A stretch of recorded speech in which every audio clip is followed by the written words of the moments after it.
Imagine trying to explain your morning commute to a friend, but you aren't allowed to name a single object. You would be forced to describe a chaotic blur of properties and actions. You'd have to say things like, the heavy metallic red is rolling fast, or the loud is running past the tall. Without specific words to identify who or what is actually doing those actions, human communication instantly breaks down into confusion. To fix that chaos, language relies on one foundational tool. We use a specific part of speech to pin a definitive label onto everything we see, hear, or experience. The noun. At its core, a noun is simply a word that names a person, a place, a thing, an idea, or a quality.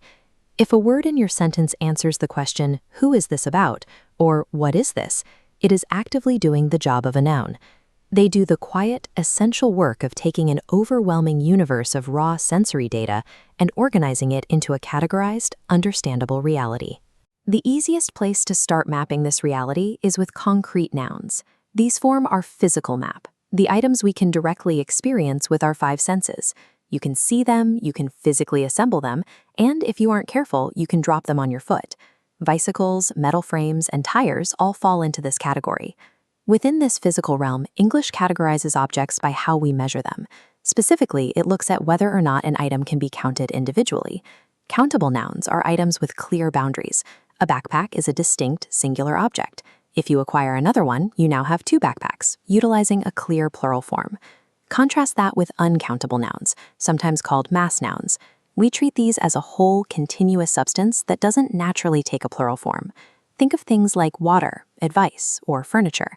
This is where many speakers trip up. You can't say you bought a new furnitures, and the liquid in your glass doesn't become waters. To measure mass nouns, we have to use phrases like a piece of furniture or a drop of water. Countability is a reflection of human cognition. These grammar rules simply map to our physical perception of a solid object with rigid borders versus an amorphous, flowing substance. Moving past physical states, language lets us zoom in from the general to the specific. Common nouns name a general place or thing. The word city could refer to any dense human settlement on Earth.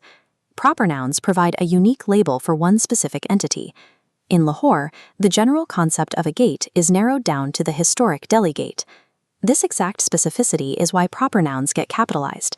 That capital letter acts as a linguistic name tag, separating the singular Eiffel Tower from thousands of generic towers across the globe. Nouns also have mechanisms to consolidate multiple individuals into a single conceptual unit. We call these collective nouns, words like team, family, or committee. Sometimes a single word isn't enough. Compound nouns take two or more separate words and fuse them together to name an entirely new single thing, like a jukebox. Proper nouns for specific entities, collective nouns for unified groups, compound nouns for fused concepts. They provide the exact precision we need to navigate a complex, highly specified society, moving us far beyond a generic physical space. But human experience isn't limited to what we can physically touch or locate on a map. We spend most of our lives dealing with things that are completely invisible. Abstract nouns name our invisible ideas, emotions, systems, and qualities. These are words like bravery, democracy, and honesty. You can't hold democracy in your hand, and bravery fails the drop it on your foot test. Yet, by assigning these concepts a definitive name, we pull them into our shared reality. Abstract nouns give form to the invisible forces that shape our lives. Once we have a shared label for a concept like justice, we can build the courtrooms and legal systems required to defend it. Once the world is named, these words slot into sentences to perform specific mechanical jobs. Most often, the noun acts as the subject, the main entity doing the action and driving the sentence forward. Nouns also regularly function as the direct object, taking whatever action the subject is dishing out. Identifying a noun becomes easier once you run a word through a few consistent linguistic tests. Start with the article test. See if the word naturally accepts a, an, or the directly in front of it. You can also use the plural or possessive test. If you can add an s to make it plural, or an apostrophe s to show ownership, the word is behaving exactly like a noun. You do have to watch out for grammatical shapeshifters. A gerund is a verb ending in ing, like running or swimming, that has disguised itself to function completely as a noun within a sentence.